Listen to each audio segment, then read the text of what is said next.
আসসালামু আলাইকুম রহমতুল্লাহি ওয়া বারাকাতুহু। সম্মানিত দর্শক, অবস্থা দৃষ্টে মনে হচ্ছে যে সরকারের মধ্যে এক ধরনের আতঙ্ক কাজ করছে, প্রচণ্ড আতঙ্ক। তারা রাষ্ট্র পরিচালনা করছেন বা ক্ষমতায় বসে আছেন, এই যে আত্মবিশ্বাস, এই জায়গাটাতে বারবার আতঙ্ক তৈরি হচ্ছে। আপনি যদি একটা ঘরের মধ্যে ঢোকেন, প্রচণ্ড অন্ধকার, কোনো কিছু দেখতে পাচ্ছেন না, তখন আপনার কি দরকার? আলো, লাইট।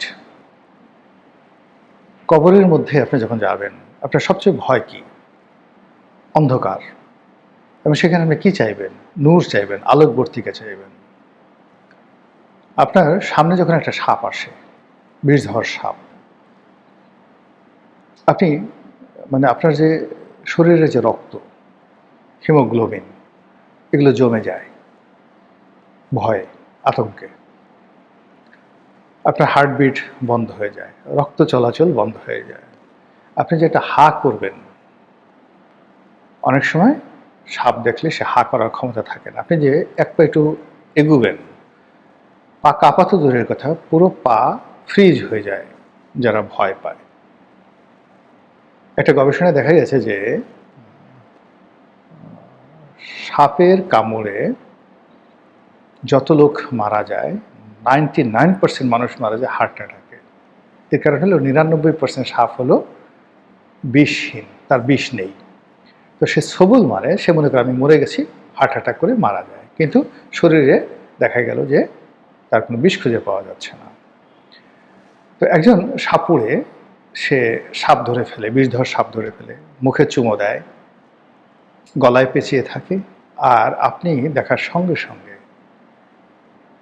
আতঙ্কে আপনি চিত হয়ে পড়ে যাচ্ছেন, মরে যাচ্ছেন, হার্ট অ্যাটাক করছেন, আপনার হাত পা ফ্রিজ হয়ে যাচ্ছে, বরফ হয়ে যাচ্ছে। কারণ কি?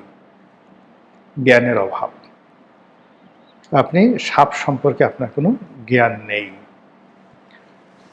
একইভাবে ধরেন, নতুন একটা মার্সিডিজ গাড়ি, আপনার স্ত্রী, আপনার খুব প্রিয় স্ত্রী, সারা দুনিয়া দেখে আপনি পছন্দ করে বিয়ে করেছেন। তো বাসর করতে আপনি যাবেন। বাসর করতে যাবেন কোথায়? একটা হোটেলে। শ্বশুরবাড়ি থেকে আপনাকে একটা মার্সিডিজ বেঞ্জ গাড়ি দিয়েছে।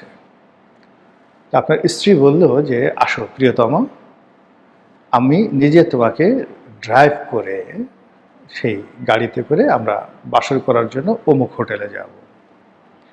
তুমি কোনো টেনশন করো না, আমি আসলে গাড়ি চালাতে পারি না, কিন্তু কখনো চালাই নাই, কিন্তু তুমি আমাকে দোয়া করো। তোমার দোয়া থাকলে আমি ভুল করব না। আমি দেখেছি ড্রাইভাররা পাশে বসে দেখেছি কিভাবে চালায়, কিন্তু আমি কখনো স্টিয়ারিং ধরিনি। তো তুমি আমার পাশে, আজকে আমাদের বাসর রাত, এবং তুমি আমার প্রিয়তম, তুমি একজন কামেল মানুষ, অলি আল্লাহ মানুষ, আমার জন্য একটু দোয়া করো। আমার সারা জীবনে একটা প্রতিজ্ঞা ছিল যে বিয়ের পর নিজের হাতে গাড়ি চালিয়ে, এবং আমি কোনো রকম প্র্যাকটিস ছাড়া গাড়ি চালিয়ে সফলভাবে আমি আমার মাকামে গিয়ে পৌঁছবো। এরকম যদি অফার আপনার স্ত্রী দেয়, আপনি কি করবেন?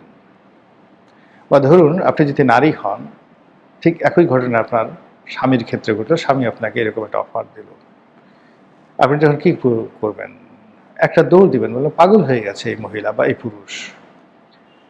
তো এই যে যে কাহিনীগুলো বললাম, রাষ্ট্র পরিচালনা, আপনার যে কোনো একটা বিষধর সাপ, বা এই যে গাড়ি চালনা থেকে শুরু করে অন্য যা কিছু আছে, তার সাথে অতীব অতীব কঠিনতর একটা বিষয়। যারা এখানে বসেছেন, এখানে আবেগ দিয়ে, নাটক দিয়ে কোনো জিনিস হবে না।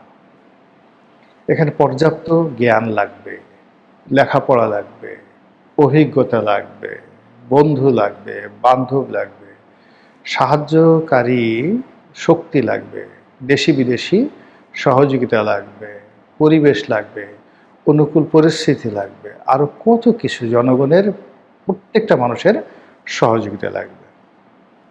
18 কোটি মানুষের মধ্যে ধরুন 4 থেকে 5 জন মানুষ, ফরহাদ মাজারের মতো 4 থেকে 5 জন মানুষ খালি কয়দিন পর পর এক একটা করে গুলি ছেড়ে দেবে। একটা সরকারের পতনের হতে 6 মাসের বেশি সময় লাগবে না, এখন যে অবস্থা চলছে। মাহমুদুর রহমান আমার দেশের সম্পাদক, জাস্ট এক সপ্তাহ পর পর একটা করে ফটো কার্ড দিয়ে দিবে। সরকারের কোথাও যেতে হবে না, কিচ্ছু করতে হবে না, এমনি আপন ভারের হয়ে পড়বে। প্রথম আলো প্রতি সপ্তাহে একটা একটা করে ফটো কার্ড দিয়ে দেবে, কালের কণ্ঠে একটা করে ফটো কার্ড দিয়ে দেবে, আর কিচ্ছু করা লাগবে না, কিচ্ছু করতে হবে না।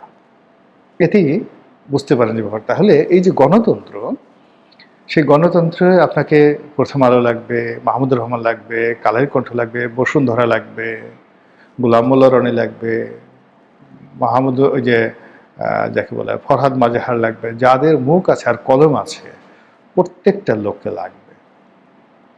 এবং একই সঙ্গে সরকারের সাথে যারা জড়িত আছে, একটা পিয়ন থেকে শুরু করে একেবারে প্রধানমন্ত্রীর কার্যালয়ের যিনি চিফ সেক্রেটারি, তার যে কোনো একটা কর্ম, যে কোনো একটা কথা, যে কোনো একটা লেখা মুহূর্তের মধ্যে টেকনাফ থেকে তেঁতুলিয়াতে বারুদের মতো আগুন ছড়িয়ে দিতে পারে।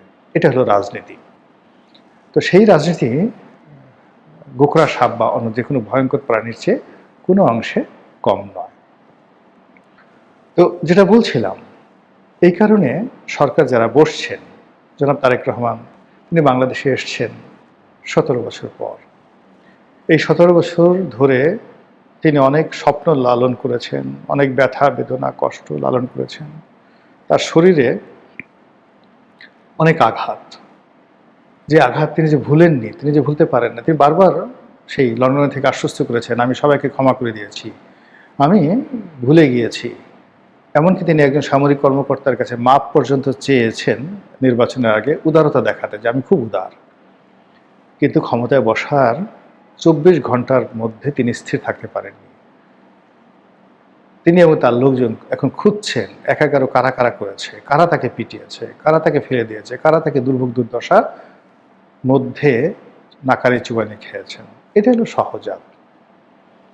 এরকম যারা এই রাজনীতিতে ক্ষতিগ্রস্ত হন, যারা লাভবান হন, তাদের মধ্যে যে রেষারেষি, এটা মারাত্মক আকার ধারণ করে। তো সেই দিক থেকে এখন সরকার যেভাবে নানা বিষয় দ্বারা ইনফ্লুয়েন্স হচ্ছে, একই সঙ্গে তাদের মধ্যে কিন্তু আতঙ্ক কাজ করছে।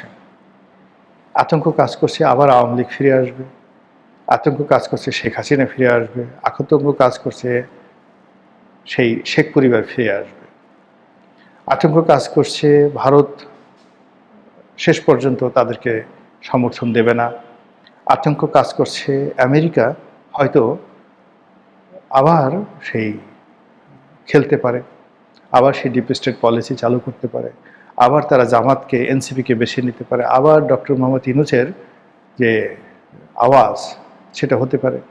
এবং এরকম ঘটনা বহুবার ঘটেছে পৃথিবীতে। বিশেষ একটা অবস্থাতে মানে বারবার রেজিম চেঞ্জ হয়েছে, বারবার রেজিম চেঞ্জ হয়েছে। যেমন দেখা গেল ইরানে রেজা শাহ পাহলভি আমেরিকাদের মানে পোষ্য ছিলেন, কিন্তু দেশের পরিস্থিতি এমন একটা তৈরি হলো যে সেখানে একটা ইলেকশন হলো এবং মোসাদ্দেক প্রধানমন্ত্রী হলেন, ইরানের প্রধানমন্ত্রী হলেন। এবং ওই অবস্থায় রেজা শাহ পাহলভি পালিয়ে যেতে বাধ্য হলেন। আমেরিকাও ঠিক মেনে নিতে বাধ্য হলো এবং মোসাদ্দেকের সঙ্গে তারা কোঅপারেশন শুরু করল।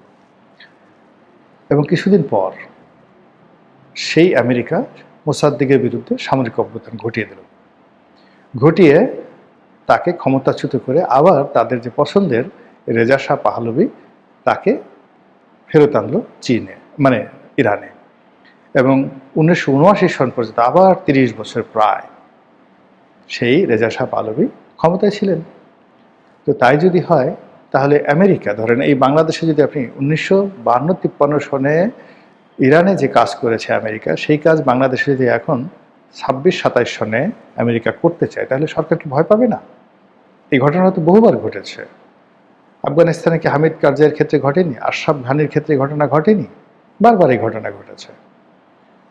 তো আমেরিকা একবার যাকে ধরে তাকে সহজে ছাড়ে না। কাউকে ভালোবাসলে সহজে মানে তার প্রতি ভালোবাসা উঠায় নেয় না, আর কারোর প্রতি ঘৃণা করলে তাকেও সহজে ছাড়ে না। আপনি নরেন্দ্র মোদীর কথা চিন্তা করেন, কি খাতির! প্রথমত নরেন্দ্র মোদী সেখানে নিষিদ্ধ ছিল, তারপর ডোনাল্ড ট্রাম্প ক্ষমতা আসলো, নরেন্দ্র মোদীর সাথে বন্ধুত্ব হলো, কিন্তু সেই বন্ধুত্ব এখন ট্রাম্পের সাথে নেই। এমনকি যে জো বাইডেনের জমানায় জো বাইডেনের সাথেও কোনো সম্পর্ক তার ছিল না।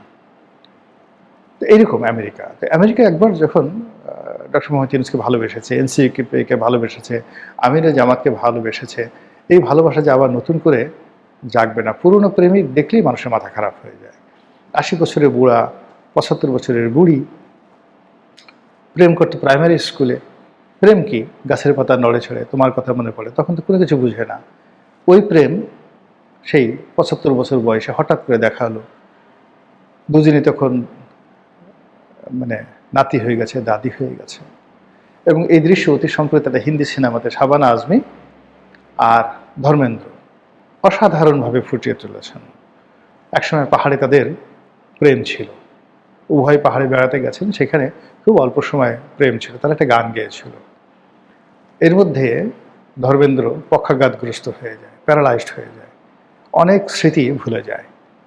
আর শাবানা আজমি বিয়ে হয়, ছেলে মেয়ে হয়, নাতি হয়, তাদেরকে নিয়ে ধর্মেন্দ্রকে দেখতে আসে। ধর্মেন্দ্র মনে করতে পারে না, সে তখন প্যারালাইজ। তখন শাবানা আজমি গান গায়। শাবানা আজমি গান গায়, আর সেই গান গাওয়ার পরে ধর্মেন্দ্র মনে পড়ে যায় এবং সে ওই যে হুইল চেয়ার থেকে উঠে দাঁড়ায়। এই হলো পুরনো প্রেম। রাজনীতিতে পুরনো প্রেম আরো ভয়ঙ্কর, আরো ভয়ঙ্কর। তো কাজী যে প্রেম শেখ হাসিনার সঙ্গে মোদির আছে, যে প্রেম শেখ হাসিনার সঙ্গে দিল্লির আছে, জামাতের সঙ্গে যে প্রেম আমেরিকার গড়ে উঠেছে, চীনের সঙ্গে জামাতের যে প্রেম গড়ে উঠেছে, এটা নিয়ে আতঙ্কগ্রস্ত হওয়া ছাড়া বর্তমান সরকারের কোনো বিকল্প নেই। আর সে আতঙ্ক যখন মানুষ হয়, আতঙ্ক থেকে বাঁচার জন্য মানুষ সেই লক্ষিন্দরের সিন্দুক বানায়, বড় বড় বিল্ডিং বানায়, ভবন বানায়, এই জিনিসগুলো বানাতে থাকে। তো যার ফলে কি হলো, সরকারও সেই নিজেদেরকে এই ধরনের আতঙ্ক থেকে রক্ষা করার জন্য তারা একটার পর একটা, যাকে বলা হয়, সিদ্ধান্ত নিচ্ছে। আওয়ামী লীগকে নিষিদ্ধ করতে হবে, চিরতরে নিষিদ্ধ করতে